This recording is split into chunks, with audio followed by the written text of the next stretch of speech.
She wasn't looking for it, but she found it anyway. A photo, buried in the cloud. Her boyfriend, her best friend, their hands all over each other. The timestamp? Last weekend. The weekend she was sick in bed. She didn't scream. She didn't cry. She stared at the screen until her face felt numb. Then she set the phone down and smiled. Forgiveness wasn't what she felt, but it's what she'd fake. Because pain makes people sloppy.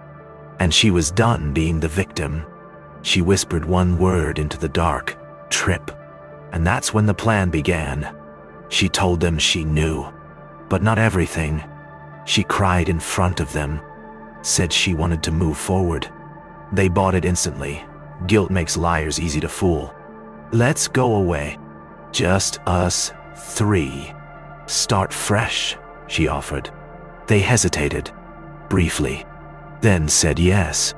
Of course they said yes. She toasted to healing. They toasted back, too eager. Behind her smile was silence sharp enough to draw blood. She picked the destination. Remote, peaceful, no cell service. It'll be good for us, she said. One last chance to fix things. None of them noticed the emphasis on last. They left Friday morning.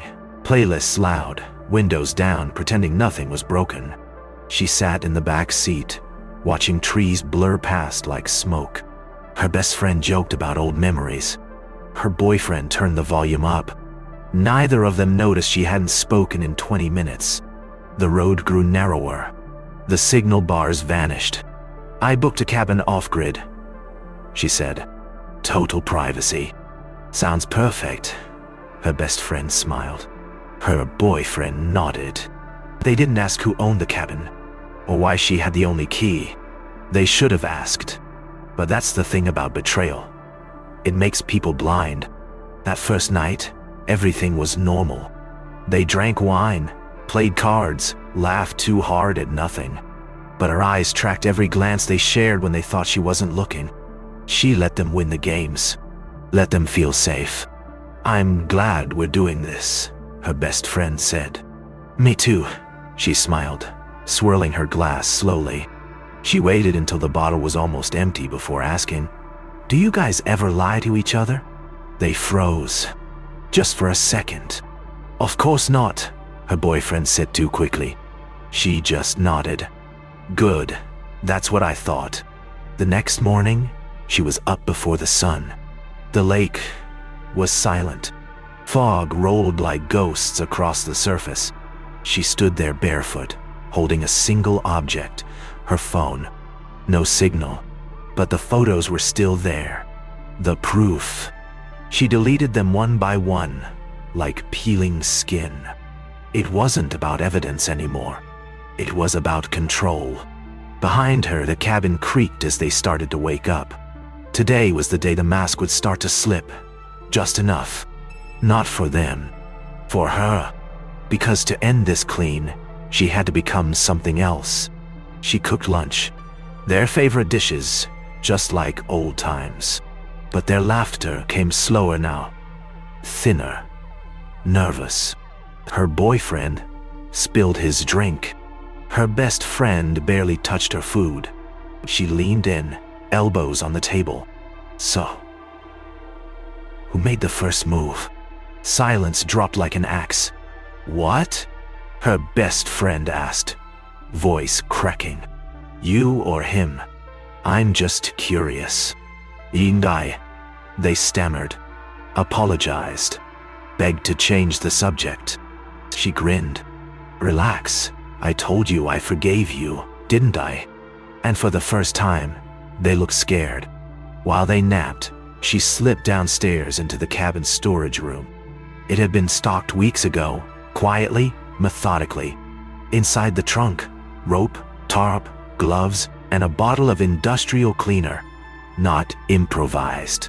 Intentional. She stared at it all for a moment, breathing deeply. Her hands didn't shake. Her mind didn't race.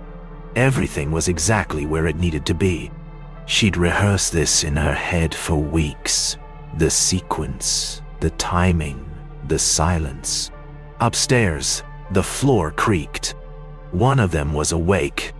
She closed the trunk, locked it, smiled. That afternoon, they went hiking. She led the way, confident, cheerful. Her best friend whispered to her boyfriend, "She's acting weird." "She's trying," he replied. They should be grateful. Neither of them saw the faint trail marker she swapped on the way up, or the rock ledge just beyond the curve where the trees thinned out. "This spot's perfect," she said, turning back with a bright smile. They dropped their bags. She watched their shadows stretch. "Let's take a photo," she suggested. "One for the memories."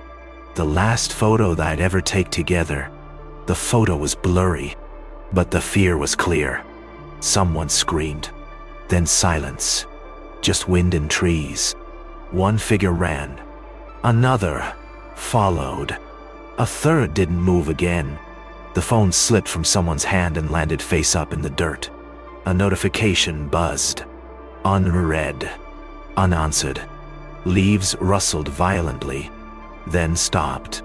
The woods swallowed everything. Sounds, footprints, lies. Only one voice echoed softly. "I told you I forgave you."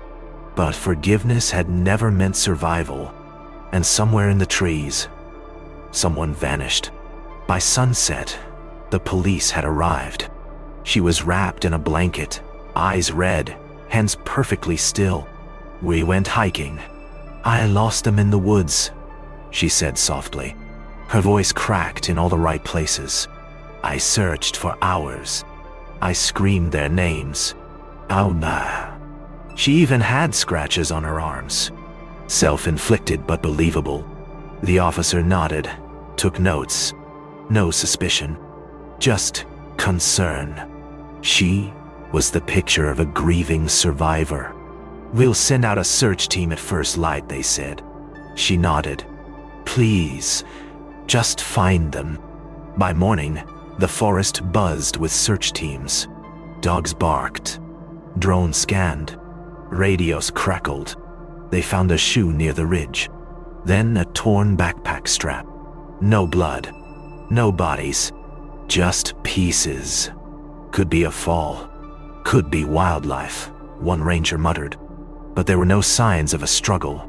Just disappearance. Sudden and clean. She stood by quietly, arms folded, watching.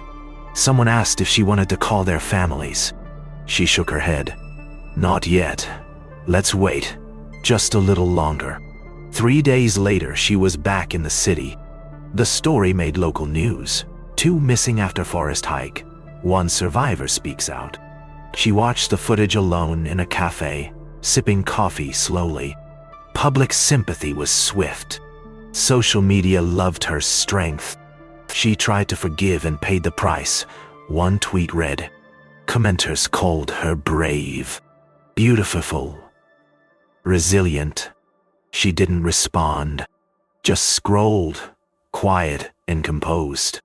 No one knew the truth behind the silence, because in a world obsessed with victims and villains, she played both and won. Weeks passed. The story faded, but she didn't. At a bookstore downtown, she found a new release, Getaway, Went Inigi. She ran her fingers over the cover, her smile subtle. A fiction novel, or so it claimed. She flipped to the first page. The dedication read, "For those who think they can betray without consequence." The author was listed under a pseudonym, but the voice? Unmistakable. She bought 3 copies. 1 for her, 1 for a locked box, and 1 she mailed, anonymously, to her ex-mother. Because some ghosts deserve visitors.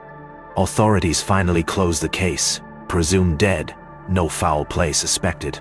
Without bodies, there was no crime.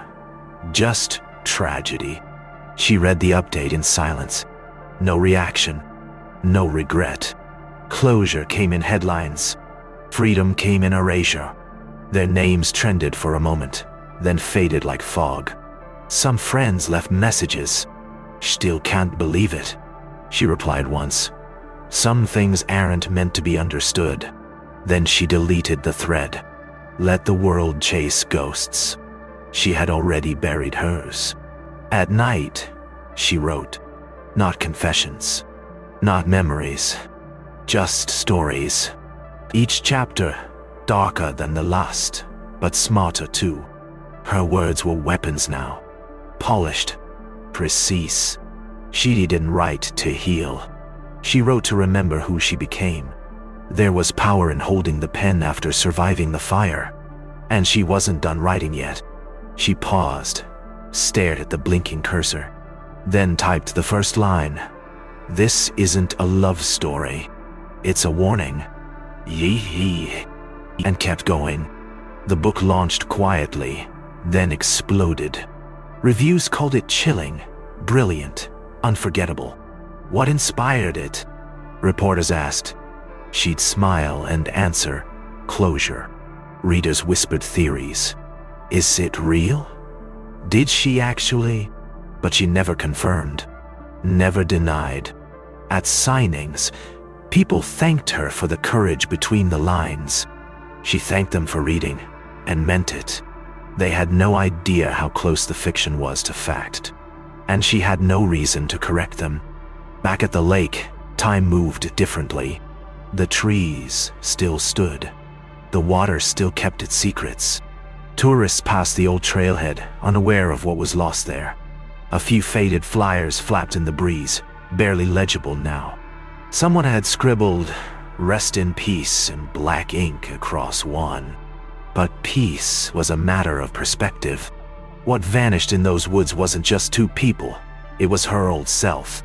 The one who begged to be loved, trusted too easily. That woman was gone too, and no one was looking for her. She walked the shoreline slowly, the waves curling around her ankles. No camera, no audience, just breath and ocean. She had no apology left to give, no truth left to confess. Only silence, her own this time. The kind you earn after fire, after ruin. People still talked, wondered, gossiped, but they didn't matter anymore. She'd rewritten the story, on her terms, in her time. And as the sun sank below the horizon, she whispered only two words. Never again. Eddie. Die. Oh. I da. Ga.